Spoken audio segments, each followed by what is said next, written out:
pemirsa Setia Tempo, jumpa lagi bersama saya Mitra Tarigan dalam program Teras Negeri. Program Teras Negeri ini dapat Anda saksikan di kanal YouTube Tempo.co. Tamu kita hari ini adalah Bupati Sumba Barat Daya, Ibu Ratu Ngadu Bonuwula. Apa kabar Ibu? Luar biasa, Mbak Mita. Luar biasa, senang sekali Ibu hadir Ya. di sini. Terima kasih banyak. Ya. Ibu, kita izin memperkenalkan lebih jauh Ibu, ya? Ya. Siap. Pemirsa Setia Tempo, sebelum kita lanjut berbincang dengan Ibu Ratu Ngadu Bonuwula, saya akan membacakan terlebih dahulu sekilas profil beliau. Ibu Ratu Ngadu Bonuwula lahir di Walkabubak pada 12 Oktober 1979. Beliau merupakan lulusan Teknik Sipil Universitas Mataram. Sebelum menjabat sebagai Bupati Sumba Barat Daya, beliau adalah anggota DPR RI periode 2019 hingga 2024 dari Partai Nasdem. Selain berkarir di dunia politik, beliau juga dikenal sebagai pengusaha dan aktivis perempuan di Sumba Barat Daya. Sebagai bupati, beliau membawa visi untuk membangun Sumba Barat Daya yang maju, mandiri, dan juga sejahtera. Langsung saja pemirsa, kita berbincang dengan Ibu Ratu Ngadu Bonuwula. Benar Ibu ya? Iya, Mbak. Waduh, banyak sekali nih sebenarnya cerita yang bisa kita gali, khususnya tentang perempuan ya Bu ya. Iya. Tapi kalau boleh tahu nih Bu, sebelum kita ngomongin lebih lanjut, mungkin Ibu sedikit memperkenalkan tentang Sumba Barat Daya dulu Bu. Apa sih sebenarnya yang berbeda tentang Sumba Barat Daya dengan Kabupaten NTT lainnya tuh Bu, kalau boleh tahu? Iya, Sumba Barat Daya ini salah satu kabupaten yang ada di NTT, daerah baru mekar ya. Tapi dengan segala banyak potensi yang luar biasa ya. Jadi banyak potensi pariwisata, pertanian, peternakan. Pariwisata pun itu dengan berbagai potensi. Jadi wisata pantai, laut, wisata religi, terus kampung-kampung adat, kampung situs, pantai yang indah. Jadi banyak sekali ya potensi yang ada di Sumba Barat Daya. Banyak banget ya Jadi Bu ya sebenarnya. jika kalau dieksplor ya tentu semua yang datang pasti happy lah. Karena ini surga tersembunyi yang jatuh di NTT. Surga tersembunyi. Tapi yang kawasan NTT itu bagus sekali gitu. Iya. Boleh tahu nggak Bu? Mungkin sebelum kita ngomongin pariwisata yang pastinya banyak banget Ibu ya, kita ngomongin soal pertanian dan peternakan dulu Bu. Apa sih sebenarnya mungkin yang sudah dicanangkan atau sudah berjalan gitu di kawasan Sumba Barat Daya untuk meningkatkan di bidang pertanian dan peternakan? Iya. Bidang pertanian tuh potensi sekali ya, karena memang kurang lebih 95% masyarakat Sumba Barat Daya adalah petani. Ya, dengan potensi lahan pertanian, perkebunan, ya ini memang salah satu sektor yang jika ini didongkrak ini akan meningkatkan ekonomi masyarakat.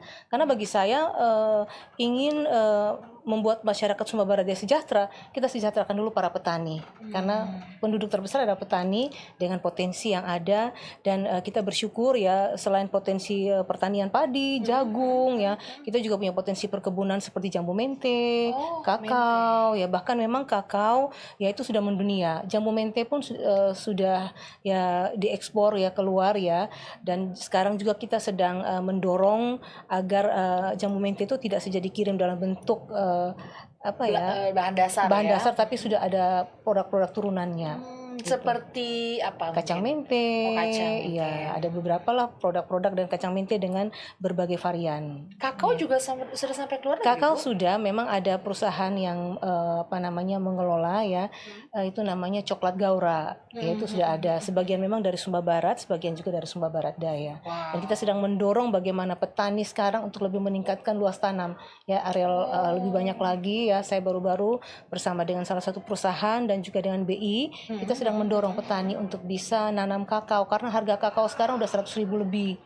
Iya, itu kan uang buat masyarakat ya. Lagi naik sekali. Jadi memang pemerintah ya harus hadir di tengah masyarakat. Apa yang jadi potensi harus kita fasilitasi, kita motivasi. Pastinya. Dan ketika ada persoalan ya harus dicari solusinya. Baik. Ya. Dari segi peternakan apakah kuda bukan atau ya, gimana? Kuda ya? Kuda, sapi. Memang lokasi yang ada di Sumba Barat Daya itu potensi juga untuk pengembangan ternak ya. Kuda terkenal dengan kuda sandal ya, kuda Sumba. Ini sangat potensi, sapi juga seperti itu ya. Wow. Dan kita mengajak bagaimana petani ya, peternak juga untuk berpartisipasi Kita dukung ada support bantuan dari pemerintah untuk paruan sapi ya, sehingga sapinya tidak punah, karena memang di Sumba Barat Daya itu hewan tuh tidak terlepas dari adat dan budaya. Oh iya benar. Setiap ada perhelatan budaya adat pasti membutuhkan ternak. Ya, ini untuk agar tidak punah ya harus dikembangkan. Wow. Iya. Oke.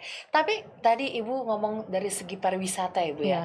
Ya. Apakah tadi budaya itu juga menjadi salah satu bentuk untuk meningkatkan pariwisatanya atau seperti apa tuh, Bu? Iya, benar ya. Jadi contohnya di sana ada pasola, ada ritual-ritual adat ya, di sana itu menjadi berbagai jenis pariwisata yang bisa kita kembangkan gitu, dan tentu memiliki keunikan ya. Apa mungkin yang paling banyak dicari kalau misalnya kita ke Sumba Barat Daya ini, Bu? Ritual kah atau Kayaknya semuanya ini juga sama-sama dicari ya. Artinya wisata alamnya, ada pantai yang indah, ada kampung-kampung situs ya, ada juga danau yang indah di sana ya, dan juga ada ritual-ritual adat seperti pasola, ya ada juga mula podu ya, ada berbagai kegiatan-kegiatan yang memang menjadi keunikan, dan itu menjadi salah satu tujuan wisata di Sumba Barat. Baik, Ibu, kan kalau misalnya kita di daerah ini mungkin ada salah satu tantangannya dalam hal infrastruktur, Ibu ya. Nah, boleh nggak Bu dijelaskan apa mungkin upaya dari teman-teman pemerintah untuk meningkatkan infrastruktur di daerah kita ini, Bu? Iya, memang kondisi yang ada ya di daerah kami masih ada beberapa titik-titik yang perlu dukungan infrastruktur. Hanya memang karena sekarang ini kan lagi efisiensi anggaran ya dari pemerintah pusat ya, sehingga kita nurut dulu Mbak ya. Nanti setelah itu tahun depan mungkin ya kami akan coba untuk bisa menyelesaikan beberapa ruas-ruas atau mungkin kebutuhan infrastruktur yang menjadi kewenangan daerah. Tapi ada yang menjadi kewenangan provinsi dan juga kewenangan pusat. Ya kami tetap berkoordinasi kerjasama yang baik dengan pemerintah provinsi, pemerintah pusat, menyampaikan kebutuhan-kebutuhan daerah yang menjadi kewenangan provinsi dan pusat, sehingga bisa ada dukungan dari pusat, dan juga komunikasi lewat teman-teman DPR RI yang ada di Senayan, khususnya Dapil NTT 2 untuk bisa mendorong beberapa infrastruktur yang memang kurang di daerah. Mungkin sedikit dijelaskan di kawasan Sumba Barat Daya ada berapa kilometer mungkin yang atau persentase seperti apa tuh Bu dari segi infrastruktur yang masih perlu untuk diperbaiki itu? Iya, kalau untuk infrastruktur kan macam-macam ya, jalan, irigasi, drainase, ya, kelistrikan dan lain sebagainya. Jadi memang untuk infrastruktur seperti jalan memang hari ini belum ada pembangunan ya. Tapi kalau infrastruktur terkait dengan elektrifikasi ya, listrik ya kami bersyukur mendapat perhatian dari pemerintah pusat, karena rasio elektrifikasi yang ada di Kabupaten Sumba Barat Daya baru berada di angka 65%. Ada 35% yang belum mendapatkan jaringan listrik, sampai bahkan ada desa-desa yang memang sampai hari ini belum dapat listrik. Jadi kita bicara terkait SDM yang berkualitas, meningkatkan mutu pendidikan tidak terlepas dari jangkauan ya listrik ya. Sekarang semua kan sudah berbasis IT. Kita juga butuh listrik, sehingga kemarin kita sudah bertemu dengan pemerintah pusat, dalam hal ini Menteri SDM. Kita bersyukur bahwa Sumba Barat Daya mendapatkan penugasan khusus untuk penyelesaian listrik, dan kami pun dari daerah juga mengalokasikan anggaran untuk bisa memastikan rumah tangga itu mendapatkan listrik. Ya, selain dari kabupaten, provinsi pun juga memberikan bantuan untuk dukungan perluasan jaringan listrik, dan juga sambung baru untuk meteran listrik bagi masyarakat. Oke, tadi Ibu sudah ngomongin juga tentang pendidikan ya Bu ya. Nah, pendidikan pun masih seperti apa dari segi listriknya, dan tentu itu berdampak pada peningkatan pendidikan di daerah setempat seperti apa tuh? Data pendidikan kami di Sumba Barat Daya itu rata-rata lama sekolah itu lama belajar 6,2 tahun, artinya hanya tamat SD. Ya, sehingga memang kita harus genjot ya bagaimana pendidikan ini bisa kita tingkatkan ya mutunya, aksesnya untuk masyarakat ya, diberikan kemudahan kepada masyarakat sehingga masyarakat mendapatkan layanan pendidikan yang cukup ya. Jadi ya kita dorong dengan berbagai upaya-upaya yang memastikan infrastrukturnya ada, sekolah, gurunya juga tersedia. Walaupun memang masih banyak hasil mapping, kami masih banyak guru ya, artinya guru yang kurang gitu. Nah ini memang juga kami butuhkan dukungan juga dari pemerintah provinsi maupun pemerintah pusat. Nah artinya tantangannya lebih ke guru kurang saja kah, atau entah ada masalah sosial kayak nikah muda atau apa tuh, atau seperti apa tuh Bu kalau boleh tahu? Dari segi Iya, tantangan. tantangannya sih sebenarnya variasi ya, variatif ya. Memang sekarang perlu kerja keras dari pemimpin. Bagaimana bisa memastikan ada partisipasi masyarakat, Iya benar. ya, sehingga ketika kita bicara program itu respon dari masyarakat juga ada, Mbak. Jadi kita bicara pendidikan ya, kita berkoar-koar mendukung memberikan infrastruktur dan lain sebagainya. Kalau masyarakatnya tidak punya Will ya, will untuk keinginan. bersekolah, sama aja bohong Benar, ya. Sehingga memang butuh komunikasi yang baik antara pemerintah, masyarakat, gereja. Ya benar Karena sekali. gereja dalam hal ini lembaga agama ya. Iya, paham. Karena lembaga agama itu setiap hari bertemu dengan umat jemaatnya, dengan masyarakat ya. Sedangkan kalau pemerintah kan sekali waktu bertemu, sehingga memang butuh kerjasama yang baik, sehingga ada seruan-seruan moral ya. Selain juga kami mendukung bagaimana peningkatan infrastruktur ya, sekolah, kehadiran guru juga, fasilitas lainnya yang dibutuhkan, sehingga ya masyarakat bisa mendapatkan layanan pendidikan yang baik. Baik. Layanan pendidikan tentu saja berhubungan dengan kemiskinan juga ya Bu ya. Ya. Nih kalau boleh tahu nih, seperti apa nih Bu mungkin langkah-langkah yang sudah atau akan ditempuh teman-teman pemerintah untuk menangani masalah kemiskinan di tempat kita Ibu? Ya, dalam mengatasi masalah kemiskinan, kan kita udah tahu masalahnya yang ada Mbak ya. Kita akan mencoba mengoptimalkan semua potensi yang ada. Jadi bagi kami pemerintah daerah, kita tahu kita punya kekurangan, tapi di sisi lain kami tahu kami punya potensi. Yang pertama pariwisata. Ini potensi yang bisa didorong untuk meningkatkan ekonomi masyarakat. Benar. Yang kedua sektor pertanian perkebunan, ya kan saya bilang tadi 90% rata-rata petani. Nah ini bagaimana kita dorong sehingga bisa meningkatkan ekonomi masyarakat. Ya, petani diberdayakan, didukung dengan alsintan, didukung dengan pupuk bibit dan obat-obatan, sehingga mereka bisa meningkatkan produktivitas mereka. Kalau yang dulu masih bersifat tradisional, ini mungkin sudah ada sentuhan teknologi sehingga biaya produksi lebih rendah dan tentu produktivitas makin meningkat ya. Dan juga kita berpikir bagaimana pasca panennya. Iya, benar. Jangan sampai panen melimpah malah harga anjlok. Iya. Nah, ini kita berpikir bagaimana off takernya sehingga Bulog juga udah siap menerima hasil masyarakat. Ini kalau untuk pertanian ya, padi, sawah, padi ladang ya. Di sisi lain kita punya potensi perkebunan juga. Nah, ini kita dorong bagaimana contohnya jambu mente SBD adalah jambu mente terbaik, salah satu yang terbaik di dunia. Wow. Sehingga memang kita harus didukung dengan kualitas dari buahnya.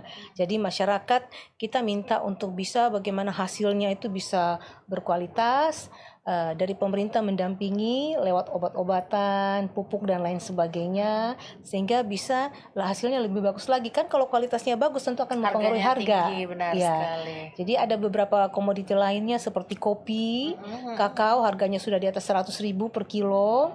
Kopi juga seperti itu, kopra, kemiri, harga makin bagus. Dan ini potensi yang ada yang akan kita dorong ke depan. Kita memastikan bahwa ketika produksi itu juga terserap nanti ya di pasar. Berikutnya potensi pariwisata. Potensi pariwisata ini jika dikembangkan multiplier effect. Banyak sektor yang akan terdongkrak. Sehingga memang kita sedang mendukung bagaimana pariwisata yang ada ini bisa dikelola dengan baik. Ya, sehingga bisa meningkatkan ekonomi masyarakat. Dan harapan saya bagaimana partisipasi masyarakat ada.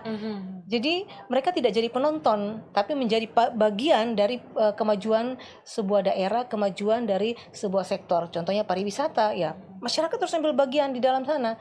Hingga ketika mereka mengambil bagian terlibat langsung, pasti ada sense of belonging, rasa memiliki, menjaga ya untuk keberlangsungannya ke depan. Nah, ini yang memang saya sangat mendorong bagaimana partisipasi masyarakat. Sehingga ada rasa memiliki. Kalau enggak, hari ini kita bicara, besok rusak. Hari ini kita bicara, enggak akan dirawat. Ya, ini yang memang sedang kami lakukan. Bagaimana saya memastikan, pemerintah memastikan selalu ada di tengah masyarakat. Jadi kami enggak pernah lelah, mau panen raya, mau apain aja, mau diskusi dengan masyarakat, ya kami selalu hadir. Pastinya, ya, sehingga ketika kami bicara program, ada respon yang baik, ada dukungan kuat dari masyarakat. Tidak saja pemerintah yang berbicara, tapi masyarakat juga memberikan dukungan. Sebagai pemilik daerah ya, apalagi ya pemilik tanah ya, tanah air sendiri ya. Nah, kalau boleh tahu nih Bu, dari segi masyarakat mungkin ada seberapa banyak sih Bu UMKM di sana dan berdampakkah pada ekonomi juga gitu? Iya, UMKM kita cukup berkembang ya. Bahkan ada salah satu UMKM binaan kami dulu itu sudah menjadi pemenang di tingkat ILO. Ya, ada produk kelor yang mereka produksi, ya daun kelor ya, mereka produksi jadi teh kelor dan lain sebagainya. Jadi sudah sangat banyak UMKM yang bertumbuh. Kita dampingi, bahkan ke depan kita minta untuk BPOM mendampingi mereka, mendampingi sehingga untuk cara produksi yang baik, sehingga bisa diterima oleh pasar. Kadang-kadang kalau produksinya tidak sesuai dengan standar, belum tentu bisa masuk ya. Apalagi sekarang kita tahu kan Alfamart, Indomart udah berkembang sampai ke daerah-daerah. Nah, sebenarnya itu kan bukan persoalan persaingan dengan kelompok pengusaha kecil, tapi itu menjadi salah satu ruang untuk marketing ya, sehingga produk-produk jembatan marketingnya ya. Jadi produk-produk masyarakat itu bisa kita jualkan lewat Alfamart, Indomart, tapi dengan catatan harus berstandar sehingga bisa bersaing dengan produk-produk lain ya. Nah, ini yang kita sedang dorong UMKM baik itu makanan, minuman, kerajinan tangan, tenun-tenun. Kami sudah pernah juga mendapatkan rekor muri. Demo tenun 2017 penenun. Ketika itu pada tahun 2017 kami hadirkan penenun di lapangan untuk melakukan demo tenun. Berapa banyak festival tenun 2017 penenun. Oh wow. Ya, jadi kami berdayakan semua potensi yang ada. Ya upaya-upaya lain, kita punya potensi spot-spot wisata. Ya, ada juga aset-aset milik Pemda yang kemungkinan nanti akan kami tawarkan kepada pihak swasta untuk kita bisa join. Ya, Pemda memiliki tanah, sedangkan pengusaha mungkin dengan modal kita bangun sesuatu yang punya nilai ya, dan itu bisa contohnya hotel, restoran dan lain sebagainya. Tentu ini kan banyak untungnya ya. Karena apa? Lapangan pekerjaan terbuka, pengangguran terserap, kemiskinan bisa kita tekan karena orang udah punya penghasilan ya. Nah, ini mungkin upaya-upaya kita lakukan karena memang sekarang kan efisiensi, Mbak. Ya, benar. Jadi memang efisiensi ini bagi saya challenge bagi pemimpin pemerintah daerah ya, challenge bagi kami bagaimana anggaran yang ada itu dioptimalkan ya sebaik mungkin, yang betul-betul bisa lebih prioritas untuk bisa mendukung peningkatan ekonomi masyarakat. Berarti yang diprioritaskan saat ini lebih ke pariwisata, pertanian, pemberdayaan masyarakat. Karena mereka punya potensi, kita dukung agar potensi-potensi itu bisa dikembangkan dan tentu ada dampaknya bagi perekonomian masyarakat. Pastinya. Ya. Ibu tadi sedikit ngomongin tenun, Ibu boleh jelasin sedikit juga kalau misalnya bajunya ini juga dari tenun Sumba gitu, Bu? Iya, ini dari tenun Sumba ya. Tenun Sumba dengan berbagai motif ya, tentu setiap motif ada maknanya ya. Dan memang ini hasil karya daripada ibu-ibu yang ada di Sumba Barat Daya. Jadi ibu-ibu yang notabene adalah mereka dengan pendidikan yang sangat terbatas, tapi mereka mampu menciptakan mahakarya. Ya, kenapa saya bilang gitu? Kalau untuk tenun, bicara motif dan lain sebagainya nggak sulit bagi perempuan Sumba. Mereka disampaikan, mereka udah bisa berimajinasi dan mereka tuangkan dalam tenun ya. Sehingga ini memang saya dukung karena saya berpikir bahwa dengan ekonomi masyarakat membaik ya, ibu-ibu punya ekonomi yang baik, tentu mereka akan berpikir bagaimana pendidikan anak-anak, bagaimana kesehatan, bagaimana rumah tangga mereka itu cukup ya. Nah, ini yang kita dukung karena sudah banyak penenun saya yang memang mereka adalah masyarakat kurang mampu, tapi mereka bisa menciptakan anak-anak mereka tuh sampai sarjana. Jadi ini yang kita akan dukung ya, bagaimana pengembangan tenun di Kabupaten Sumba Barat Daya. Dukung dalam hal modalkah atau inovasi teknologi kah atau seperti apa tuh kalau boleh tahu, Ibu? Ya, jadi yang kita dukung itu pertama agar masyarakat berkelompok. Ya. Yang kedua, kita memberikan dukungan modal atau bahan baku, contohnya benang ya. Yang ketiga, ada pendampingan. Pendampingan dalam artian bagaimana mereka itu bisa menciptakan sesuatu yang berkualitas ya, tenunnya berkualitas, perlu ada masukan-masukan ya, support ya. Selain itu juga kita ngajarin manajemen. Sehingga harga itu satu harga istilahnya ya. Benar. Jangan sampai ngelihat orang cantik dikasih mahal. Nanti artinya kan harga berubah-ubah karena situasi. Tapi kita mau penenun itu paham. Oh, kalau ini biaya produksinya sekian. Ya berarti kita harganya sekian gitu kan, yang masuk akal lah, yang logis ya, bukan hanya untuk menjual untuk mendapatkan keuntungan hari ini, tapi kalau bisa itu berlanjut. Benar, keberlanjutannya ya Bu yang Ya, kita selain cari itu ya. kita juga ngajarin bagaimana lewat Dekranasda PKK dan dinas terkait, bagaimana packaging. Oke. Ya, packaging itu ya mungkin tenunnya mungkin dengan packaging yang bagus sehingga bisa meningkatkan daya tarik. Daya tarik. Harga Iya, jual juga tentu harga saja. jual kan pasti akan berpengaruh ya Mbak ya, Pastinya. mungkin ada kemasan-kemasannya. Terus tenun itu tidak sekedar jual tenun, tapi ada story-nya. Story. Apa sih ini? Maknanya apa? Gitu, seperti apa kelas dari tenun ini? Nah, itu juga perlu, dan kita pikirin marketingnya. Bagaimana marketnya ya sehingga berlanjut terus ya dengan upaya-upaya baik itu upaya di dalam daerah, upaya juga untuk promosi keluar, itu tetap kita jalankan. Wow, Iya. keren sekali. Bu, masih ngomongin soal ekonomi nih Bu. Tadi Bu Iya. juga sempat mengatakan bahwa kerjasama dengan swasta ya Bu ya, masyarakat Iya. juga. Bagaimana nih Bu, mungkin strategi dan upaya yang sudah dilakukan untuk menarik investasi Bu? Itu kan juga termasuk mereka ya Bu ya, swasta atau menarik investasi-investasi lainnya Bu. Ya, baik. Kalau investasi saya sangat welcome. Ya, saya sangat welcome dan akan mempermudah siapapun yang berinvestasi di Kabupaten Sumba Barat Daya. Saya akan memberikan kemudahan, tidak dipersulit. Yang penting menaati, ya. Artinya persyaratan prosedural secara administrasi harus terpenuhi, ya. Yang kedua, ya tentu sebagai pemerintah daerah kita juga harus menyiapkan beberapa data dukung. Yang pertama terkait dengan rencana detail tata ruang RT Oke, RW benar-benar. dan juga RDTR-nya, sehingga jelas ya mana yang menjadi lokasi usaha bisnis, Mana yang rumah gitu iya, ya. mana yang pusat perkantoran dan lain sebagainya, atau mana yang termasuk dalam ruang terbuka hijau. Ini harus jelas RT RW sama RDTR-nya. Nah, ini data yang ada kan nanti para pengusaha bisa lihat, oh saya bisa berusaha di sini-sini, sehingga ketika mereka udah bangun jangan sampai mereka kecewa lah ini jadi lahannya malah bukan jadi lahan untuk Bukan usaha. Ya, jadi data itu kami siapkan. Yang kedua juga kami berikan kemudahan dalam izin, tidak dipersulit, dan kami tetap juga berkomunikasi dengan pemerintah kecamatan, pemerintah desa, sampai tingkat RT, sampai tingkat masyarakat bawah, agar ada kesadaran, ya, ada dukungan dari masyarakat terkait dengan upaya yang sedang dilakukan oleh pemerintah.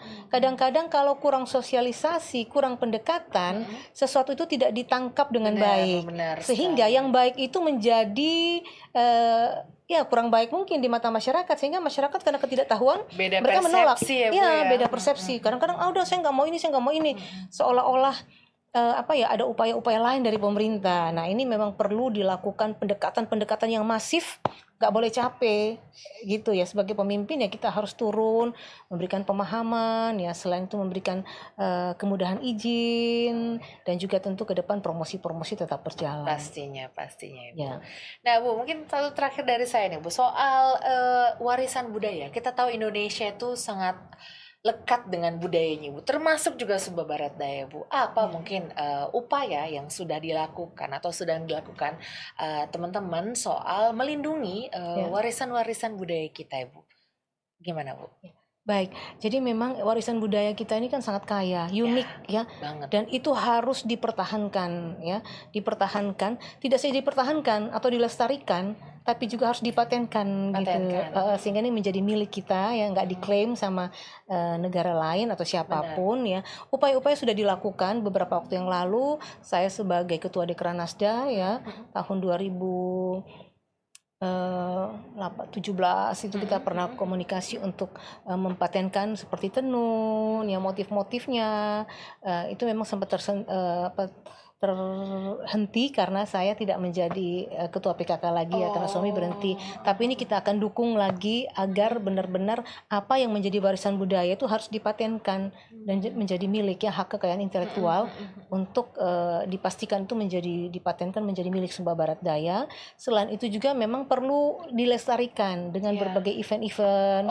Ya, itu sangat perlu agar budaya kita ini tetap harum. Ya, budaya kita juga ini bisa menjadi salah satu sumber pendapatan asli daerah ya, jika itu dikemas dengan baik, dan budaya kita ini menjadi kebanggaan kita ya, apalagi dunia yang semakin modern ya. Jadi budaya itu tetap menjadi sebuah kebanggaan dan yang harus kita lestarikan. Pastinya. Iya. Tadi Ibu katakan dengan event. Apa nih? Mungkin ada event terbaru yang akan dilaksanakan terkait dengan budaya, Bu? Iya, kita memang akan mengadakan mungkin pagelaran tenun, ya, dan juga ada beberapa budaya yang akan kita kembangkan lewat festival nanti ke depan. Hanya memang sekarang kan sedang dikemas, kami kan baru 2 bulan ya Mbak ya, jadi Bupati sedang penyesuaian anggaran sehingga apa yang menjadi visi misi dari pemerintah hari ini bisa masuk di dalam rencana kerja. Ini sedang kami siapkan ya, dan memang tentu ya kami akan kerjasama juga dengan pemerintah pusat, dalam hal ini Kementerian Pariwisata. Benar sehingga juga ada promosi yang lebih karena juga dengan didukung dengan anggaran. Pastinya. Wah, ini menarik sekali ya, banyak perbincangan kita soal Sumba Barat Daya ini ya dari berbagai pihak. Ya, Ibu. selain itu Mbak ya, kami juga bicara pariwisata kan identik dengan keindahan ya. Ya. Keindahan, cantik, bersih. Sehingga kami di Kabupaten Sumba Barat Daya sedang mendorong bagaimana menciptakan daerah yang bersih. Dan ke depan juga kami akan membuat perda terkait dengan kebersihan dan sampah, sehingga benar-benar kebersihan ini ya menjadi awareness untuk semua ya, Bu ya. Karena orang mau datang ke sana berkunjung, kalau lihat tempatnya jorok, kotor, orang malas ya. Nah, ini juga salah satu upaya kami pemerintah daerah yang menjadi inisiatif dari Pemda untuk membuat peraturan daerah terkait dengan sampah. Wow. Semoga semakin banyak teman-teman wisatawan kita untuk datang ya, Bu ya, ke Sumba Barat Daya ini ya, Bu ya. Siap, Ibu, ini nggak terasa waktunya sebenarnya sudah habis, Ibu. Tapi boleh banget Ibu untuk mengarahkan masyarakat untuk datang, atau ada pesan-pesan khusus kepada masyarakat? Silakan Ibu. Ya, baik kepada seluruh masyarakat Indonesia, masyarakat di mana saja berada, ya kami mengundang untuk datang mengunjungi Sumba, khususnya Sumba Barat Daya, karena Sumba Barat Daya adalah surga yang tersembunyi dan jatuh di NTT ya, sehingga siapapun yang datang pasti akan menikmati keindahan, merasakan ya eksotiknya Sumba, dan tentu pasti akan ingin kembali lagi ke Sumba ya.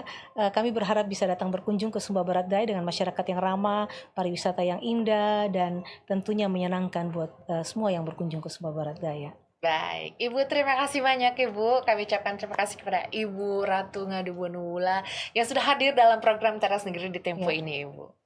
Pemirsa, program Teras Negeri akan kembali dengan sejumlah kepala daerah yang memberikan inspirasi dan juga untuk kemajuan negeri. Akhir kata saya, Mitra Tarigan beserta seluruh kru yang bertugas pamit undur diri. Salam sehat dan sampai jumpa.